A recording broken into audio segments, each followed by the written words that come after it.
Assalamualaikum warahmatullahi wabarakatuh. Perkenalkan, nama saya Alia, NIM 20 2008 259 dari kelas manajemen 34 Universitas Sarjana Wiyata Taman Siswa Yogyakarta. Di sini saya akan menjelaskan Supply Chain Management PT Yakult Indonesia Persada. Selanjutnya, sejarah perusahaan. PT Yakult Indonesia Persada berdiri sejak tahun 1991 di Indonesia sebagai pemegang lisensi dari Yakult Honsaha Co. Ltd. Jepang. Bersama dengan perusahaan Yakult di seluruh dunia, Yakult Indonesia berusaha untuk mewujudkan keluarga yang sehat dan bahagia. Yakult mulai diproduksi pada tahun 1991 dari pabrik di Jalan Kiwi, Pasar Rebo, Jakarta Timur. Pada tanggal 1 April 1997, pabrik Yakult dipindahkan ke kawasan Indolakto, Desa Pesawahan, Cicurug, Sukabumi, Jawa Barat. Pemindahan pabrik dikarenakan pasokan air bersih di daerah Pasar Rebo, Jakarta mulai menurun. Oleh karenanya dipindahkan ke lokasi pabrik terdekat di kaki Gunung Halimun Salak dengan kualitas dan kuantitas air yang telah teruji serta jauh dari polusi. Dengan adanya pemindahan pabrik ini, kapasitas produksi ditingkatkan menjadi 1.800.000 botol per hari. Pada tanggal 21 April 2014, PT Yakult Indonesia Persada meresmikan pabrik kedua di daerah Ngoro, Mojokerto, Jawa Timur. Membangun pabrik keduanya ini bertujuan untuk mempermudah proses distribusi yang nantinya produk Yakult di daerah Mojokerto, Jawa Timur akan mengirimkan produk Yakult untuk wilayah Indonesia bagian timur. Dan pabrik yang berada di wilayah Sukabumi, Jawa Barat akan menyebarkan produk Yakult pada wilayah Indonesia bagian barat, sehingga dapat mengurangi biaya distribusi dan dapat tetap menjaga kualitas produk. Selanjutnya yaitu filosofi Yakult.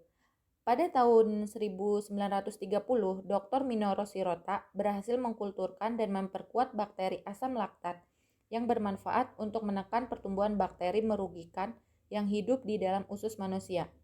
Bakteri ini kemudian dinamakan Lactobacillus caesae shirota strain. Dengan dedikasi yang tinggi untuk memberikan kontribusi terhadap kesehatan masyarakat, pada tahun 1935, Dr. Shirota berhasil menciptakan minuman Yakult yang mengandung 6,5 miliar bakteri Lactobacillus caesae shirota strain yang bermanfaat bagi pencernaan manusia dan membantu menjaga kesehatan. Yakult memiliki tagline yaitu "Cintai ususmu, minum Yakult tiap hari". Yakult memilih tagline ini tentu sangat berarti. Cintai usus adalah cara baru untuk peduli terhadap diri sendiri. Usus adalah organ tubuh yang penting agar tubuh menjadi kuat, bugar, dan sehat. Ide-ide dokter ini disebut sebagai sirotaisme yang menjadi dasar bagi kegiatan usaha Yakult, yaitu yang pertama, mencegah lebih baik daripada mengobati. Yang kedua, memberi kesehatan dengan harga terjangkau. Yang ketiga, usus yang sehat adalah kunci umur panjang. Selanjutnya yaitu supply chain management. Supply chain memiliki 3 komponen, yaitu yang pertama upstream supply chain, yang kedua internal supply chain, yang ketiga downstream supply chain. Selanjutnya yaitu berikut adalah penjelasan dari SCM produk Yakult atau bahan baku yang digunakan untuk pembuatan Yakult. Yang pertama yaitu bibit bakteri Lactobacillus caesae shirota strain dikirim langsung dari Jepang di dalam botol kaca dan dikembangbiakan sebanyak 7 kali. Susu bubuk skim digunakan sebagai media untuk hidupnya bakteri. Dextrosa digunakan sebagai makanan atau nutrisi bagi bakteri Lactobacillus caesae shirota strain, sedangkan sukrosa berfungsi sebagai pemberi rasa manis pada Yakult. Aroma khas dari Yakult yaitu didapatkan dengan menambahkan perisa alami Yakult. Sedangkan air digunakan sebagai pelarut sehingga Yakult yang dihasilkan menjadi lebih cair. Selanjutnya yaitu berikut adalah raw material pada botol Yakult. Bahan yang digunakan untuk tutup botol Yakultnya yaitu menggunakan aluminium foil, sedangkan bahan yang digunakan untuk membuat botolnya itu memakai plastik polistiren. Selanjutnya yaitu internal supply chain.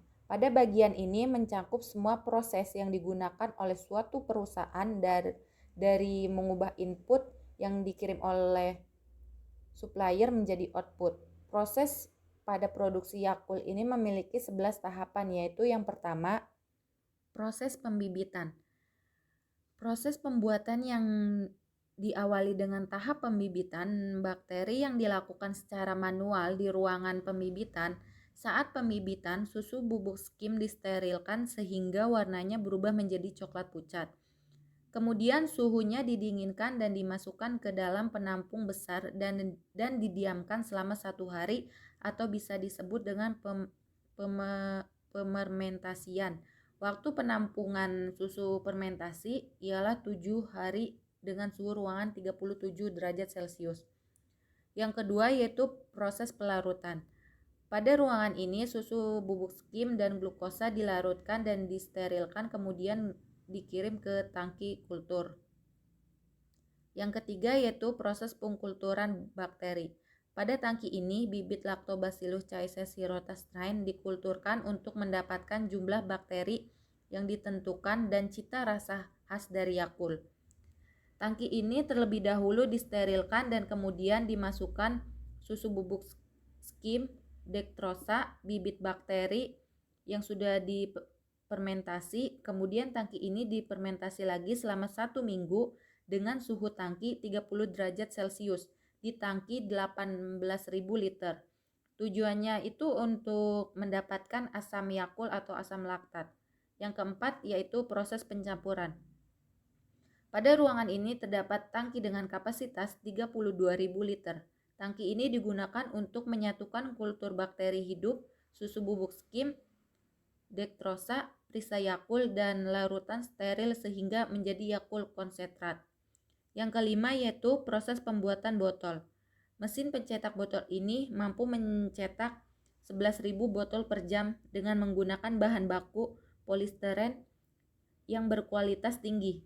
Pembuatan ini menggunakan sistem injection blow molding. Setelah jadi botol, dikirim ke tempat penampungan botol dengan menggunakan angin yang telah disterilkan dan nantinya botol akan terbawa melalui selang dan tertampung di dalam tangki stainless yang berkapasitas 555.000 botol. Yang keenam yaitu proses penataan botol. Pada mesin penataan botol ini berfungsi mendirikan botol-botol dan membersihkan dari debu yang menempel. Yang ketujuh yaitu proses pembotolan. Setiap jam mesin-mesin ini mampu mengisi cairan Yakult ke dalam 45.000 botol dengan sistem hampa udara dan menutup secara otomatis dengan aluminium foil. Di dalam botol ini juga dicetak semua informasi yang terkait dengan kandungan Yakult, tanggal kadaluarsa, dan sebagainya. Yang kedelapan yaitu proses pengemasan. Pengemasan ini mengemas 5 botol Yakult menjadi 1 pak dan selanjutnya 10 pak sehingga satu kemasan berisi 50 botol yang dikerjakan otomatis oleh robot. Ada 2 jenis Yakult menurut warna kemasan, yaitu yang pertama putih untuk sistem direct sales seperti penjualan ke toko atau swalayan, sedangkan yang biru itu untuk sistem Yakult Lady atau dari rumah ke rumah. Yang kesembilan yaitu proses mesin pembawa palet. Mesin ini membawa palet kosong dari ruangan pembersih palet ke ruang packing. Mesin ini mampu menampung 10.000 botol Yakult yang kemudian dibawa ke cold room. Yang ke-10 yaitu proses pendinginan. Dalam ruangan ini, pendingin Yakult disimpan terpisah berdasarkan warna kemasan. Suhu ruangan ini sekitar 5 derajat Celcius yang mampu menyimpan 2.700.000 botol. Yang ke-11 yaitu ruang kendali mutu. Di ruang ini akan dilakukan sampling dari hasil produk Yakult untuk bertujuan pengecekan mutu dan keamanan produk. Tugas ini dilakukan oleh seorang quality control yang berpengalaman. Selanjutnya yaitu downstream supply chain.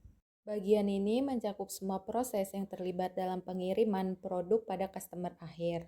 Dalam pengiriman produk Yakult ini kepada distributor atau sampai ke customer akhir ini menggunakan dua cara, yaitu yang pertama di resellers. Cara pengiriman di resellers ini menggunakan mobil box yang dilengkapi dengan pendingin guna menjaga kualitas Yakult. Kemudian Yakult ini dikirim ke berbagai cabang di seluruh Indonesia, ke toko-toko atau swalayan atau supermarket. Yang kedua yaitu Yakult Lady. Agar dapat mengirimkan Yakult dengan kualitas terbaik dimanapun dan kapanpun, diciptakan sistem pengiriman melalui Yakult Lady. Ia mengantarkan Yakult langsung ke tangan pelanggan walau hanya satu botol saja. Selain mengantarkan Yakult, para Yakult Lady juga melakukan komunikasi dan memberikan informasi kesehatan kepada pelanggan, sehingga Yakult Lady disebut pula sebagai pusat informasi berjalan. Sistem Yakult Lady ini tersebar di Pulau Jawa. Selanjutnya yaitu kesimpulan. Yakult adalah minuman susu fermentasi pertama dengan kandungan probiotik serta memberikan manfaat bagi tubuh. Tiap botol Yakult terdapat bakteri Lactobacillus caesae strain sebanyak 6,5 miliar. Bahan dasar pembuatan Yakult adalah susu bubuk skim Lactobacillus caesae strain, sukrosa dan dektrosa, air dan perisa Yakult.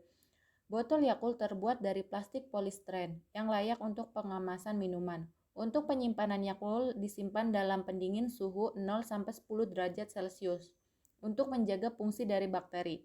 Pendistribusian Yakult melalui dua cara, yaitu pertama dengan menggunakan mobil box yang terdapat pendinginnya, lalu dikirim ke toko-toko atau swalayan. Dan yang kedua adanya Yakult Lady yang mengantarkan Yakult dari rumah ke rumah lainnya. Selanjutnya, sekian dari saya. Mohon maaf bila terdapat banyak kesalahan. Saya akhiri. Wassalamualaikum warahmatullahi wabarakatuh. Salam dan bahagia.